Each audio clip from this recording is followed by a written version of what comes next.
All right, I'm with Lynn and Trevor down the sunny Sunderland seaside. Yesterday, breaking news was that Stewart has resigned as the chairman of the football club. What's your feelings on that?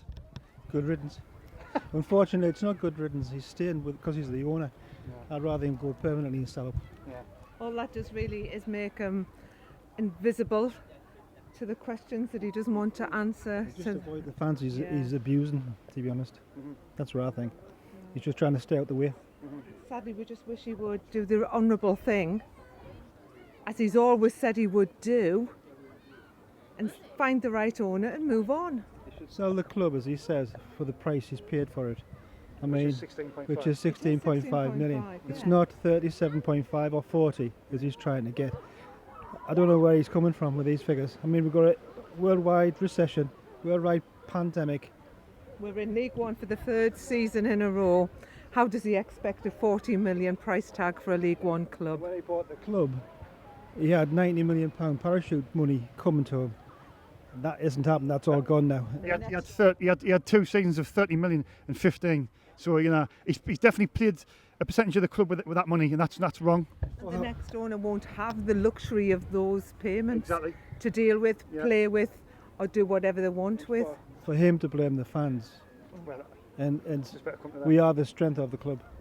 46,000 that Boxing Day game, 46,000 in League One. Why not? We've actually renewed.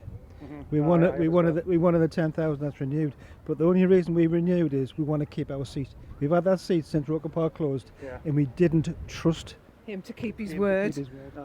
For us to keep our seats, like he said. That's just another doubt we have against him. Total. I mean, I like, I don't know if you've watched my channel, but I'm quite vocal about Donald. And hate's a strong word, but he has absolutely destroyed this football club, hasn't he? Yeah.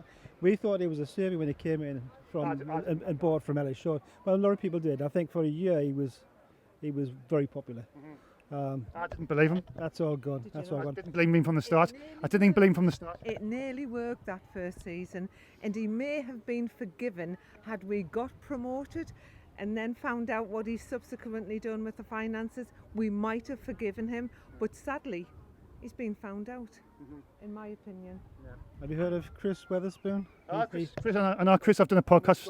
I sit next to him at the match. I've done a podcast with Chris. He's the accountant, isn't he? He's very, very clever. Very intelligent boy. Yeah. And early on, he detected there was something wrong. Straight away he told us, he said, it's not right. There's something not right about this. Well, in the meeting on the Thursday with Red Mike Army, he actually says, tell Chris Weatherspoon to shut his mouth. Now, that to me is a sign of a man who's totally lost control of everything. Does he want the fans on side by saying things like that? No. 2 years later, he resigns. You're talking about abuse on Twitter. That is abuse of Chris Weatherspoon. Of course it is. Yeah. Who's a fan who, at the end of the day, he's looked at the finances and he's very clever and he's saying that there's something the thing's not right, and he's being proven he's right. He's a wise boy. I mean, he's a trained accountant. Yeah, he's a accountant. And he's a semi-journalist as well, isn't he? Because he likes writing about sport. He's written a book about Sunderland. He's very clever. He's dedicated to Sunderland. It's through and through with Sunderland. His dad, and as I said, Trev's his godfather. We've been connected for 30 plus years. I can see you as a very passionate supporter, which I love, and I respect you for that. I mean, is there any sort of way that Donald can turn this around? By selling. Just go. To the right people. Yeah, just go to respectful people who are footballing people. There's the quote that he would sell to anybody, given the prices, right? Yeah. And we've had 2 bad owners the last 2. I mean, Ellis Short was all right initially, but at the end he was negligent. He just left us. He spent money, but he just lost interest. We were of no consequence to him in the end. But he wasn't bad like this guy is bad. He's in a different way. I mean, Ellis Shaw, for me, I've got a lot of respect for the guy because he clearly has 180 million worth of debt, and you've got this fella coming in and he's pinching 20 million, and then he's getting loans off FPP, the Americans, and he's potentially scared them away as well. So I think the other owners has he scared away as well, though, by not showing them the finances. I would like him to renege on that loan with FPP. Yeah. Because if he does that, they'll take over. I can't see him doing that. I can't see him defaulting on that loan. He's too wise for that.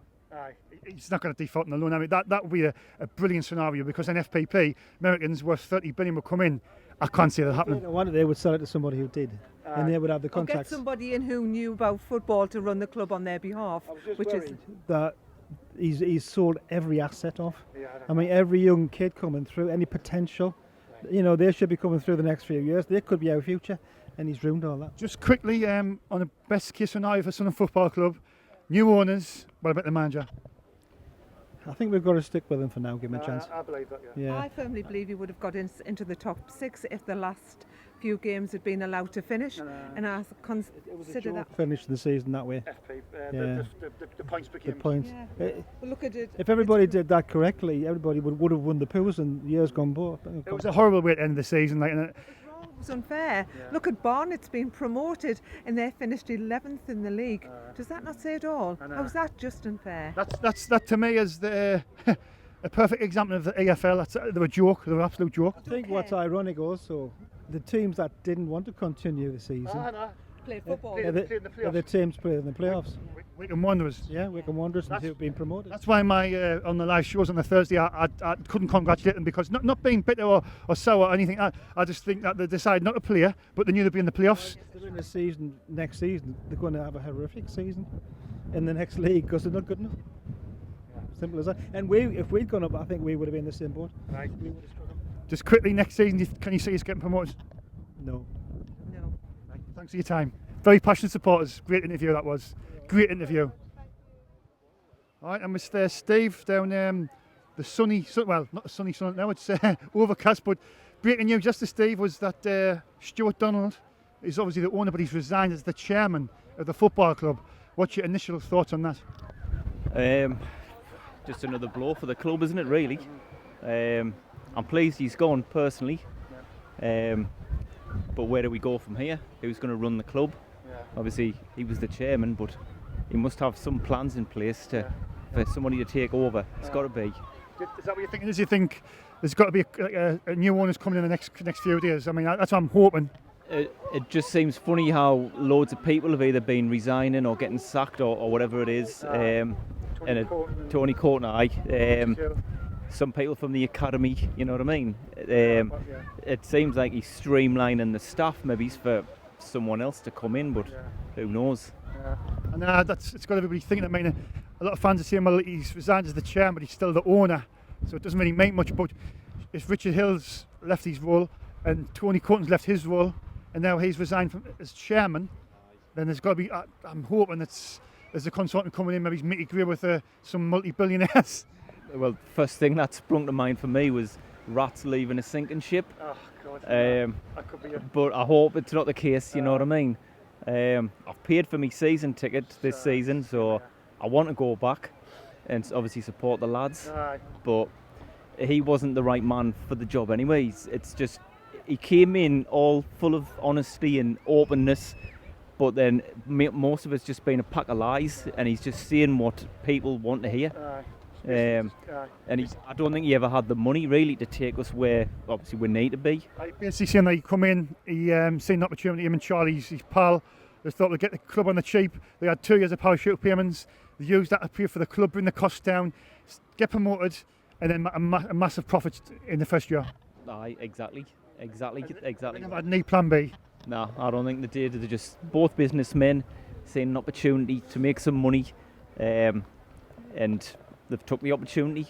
And obviously he wants what he's paid for, not out of his own money for the club. So if he does sell it, he's going to walk away laughing, isn't he? What's your feelings on? I mean, Chris Weatherspoon is an accountant. He works for the Wise Man Seer podcast, and he's very, very clever lad, very intelligent. I've got a lot of respect for him. He said that he's looked at the accounts and he's only put in 16.5 million of his own money. Now he wants 37.5 million for the club, but he's also written off 20 million. So how can he justify wanting 37.5 million for the club? Exactly. It's like I say, he's just a charlatan. He's come in and he's trying to make a quick buck, and he's not going to get the 38 million.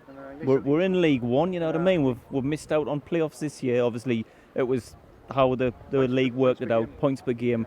But he's not going to get 38 million for the club, like, even though we'll probably all say it is worth that because we know like what comes with it, and obviously it's our club. But he's not going to get it.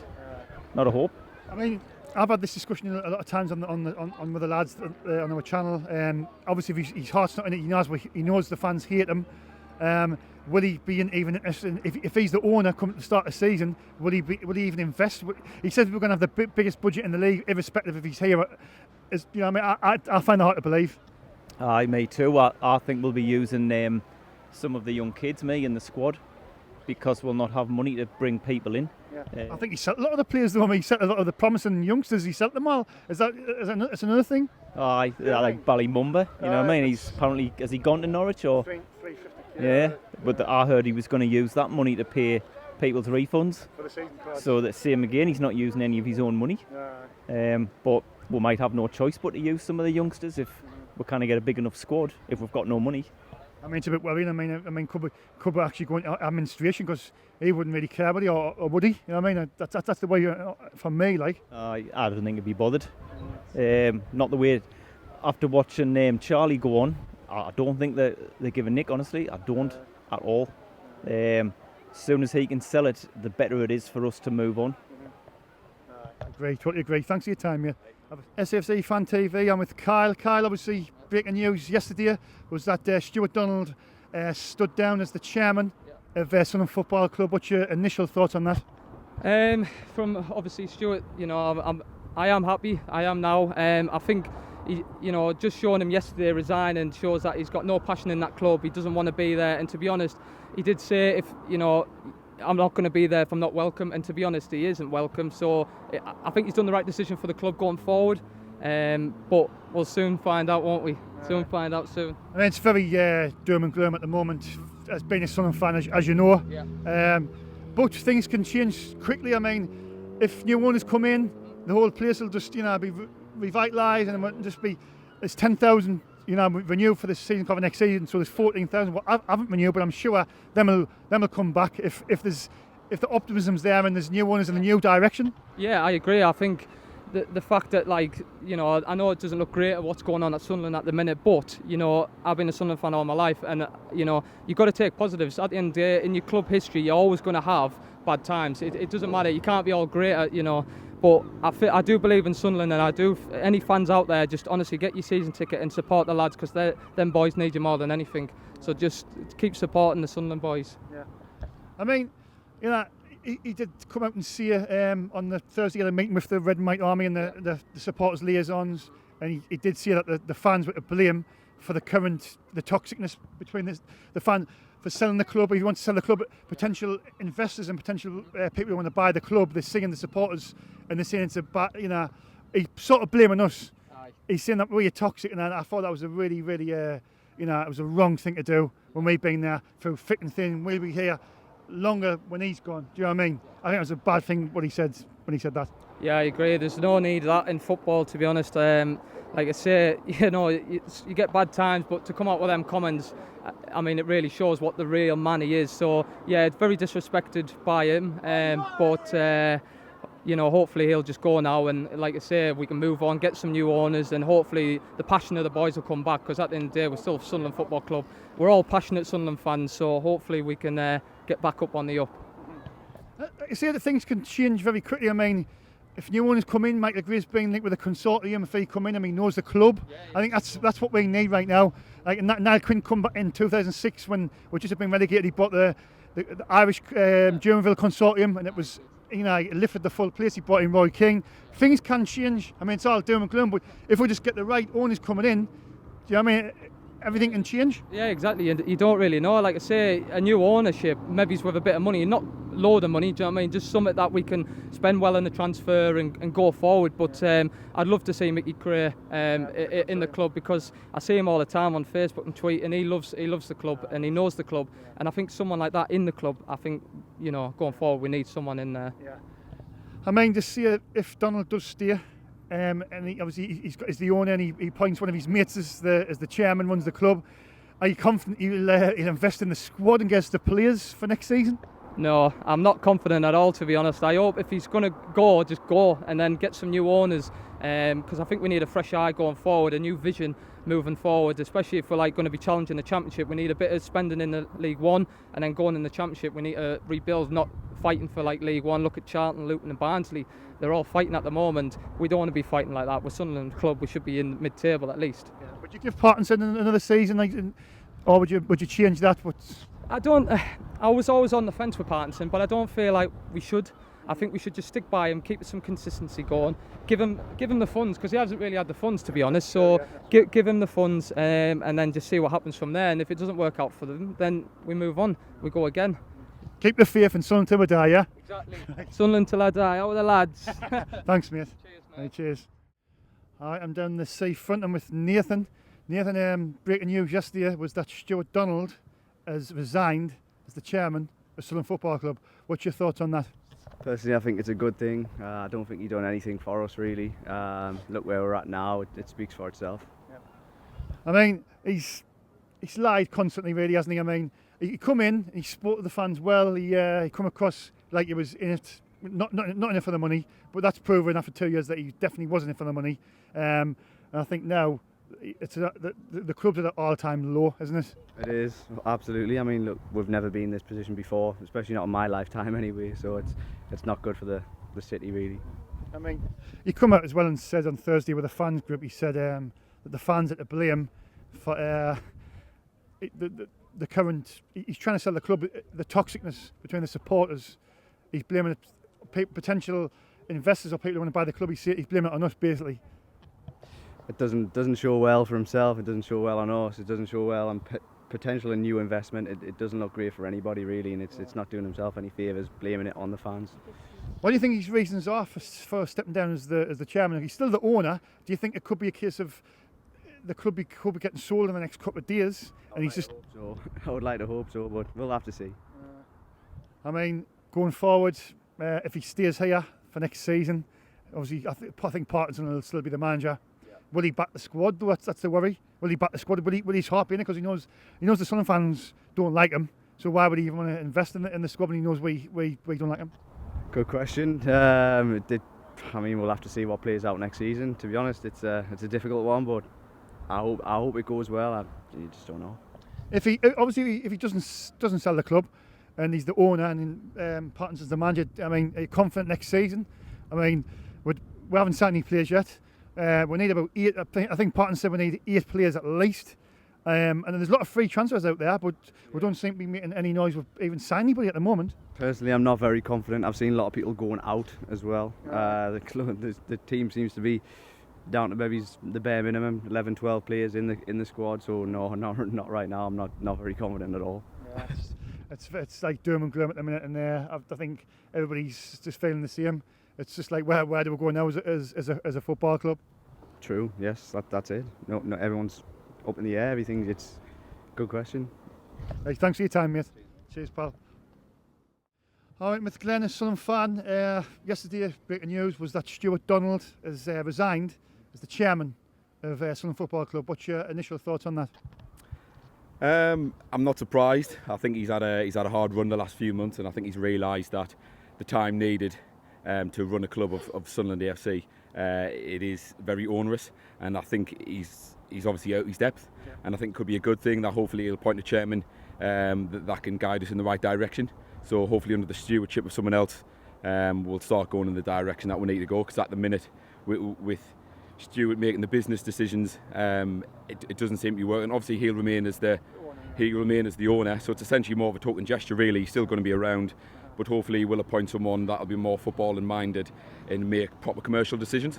Do you think, obviously with Tony Courton and Richard Hill obviously leaving their respectful jobs, like, do you think, like, obviously with Donald resigning as the chairman as well, that's 3 like people out there, like, sort of leaving their roles. Yeah. Do you think there's something going on behind the scenes, maybe, or you think it's a case of he's going to appoint somebody else to run the club, he's going to live down Eastleigh and let them get on with it? I don't think that there'll be anything going on behind the scenes. I think if he appoints a chairman, I think they'll naturally want their own people. So I think it's only wise that he is left and obviously others around him have left, and then naturally that'll allow a clean slate for the new chairman to come in and appoint their own business people to take the club forward. So do you not think there's, like, obviously Michael Greer was in talks with the consortium, do you not think there's people who want to buy the club and that could be a reason why he stood down? I think he just stood down because on Thursday he lost his temper a little bit in the meeting with the Red and White Army. I don't know if you heard, Chris Weatherspoon, he says tell him to shut his mouth basically. To be honest, I think that's almost a sort of romantic thing. To think that there might be something going on in the background. I think it's been pretty well documented that the club's been for sale for quite a long time, and I think if there was anyone sort of worth the salt, I think that they would have came forward and we would know about it by now. So I don't think there's anything rumbling away.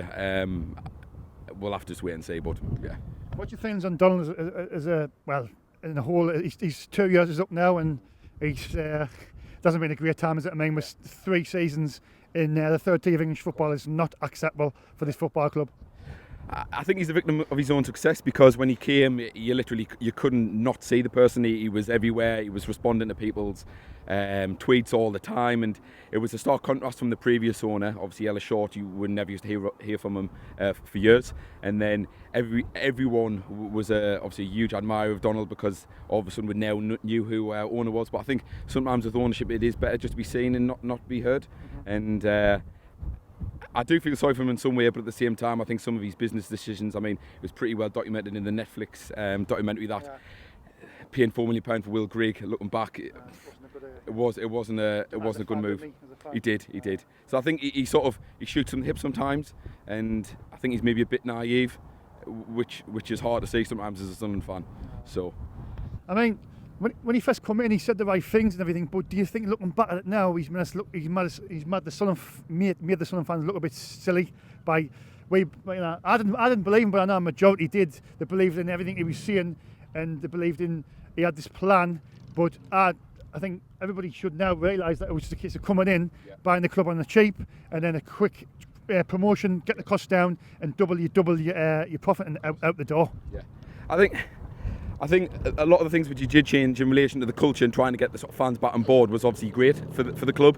But ultimately, no matter what league we're in, this league or the Championship, he's clearly demonstrated that he doesn't have the financials to do it.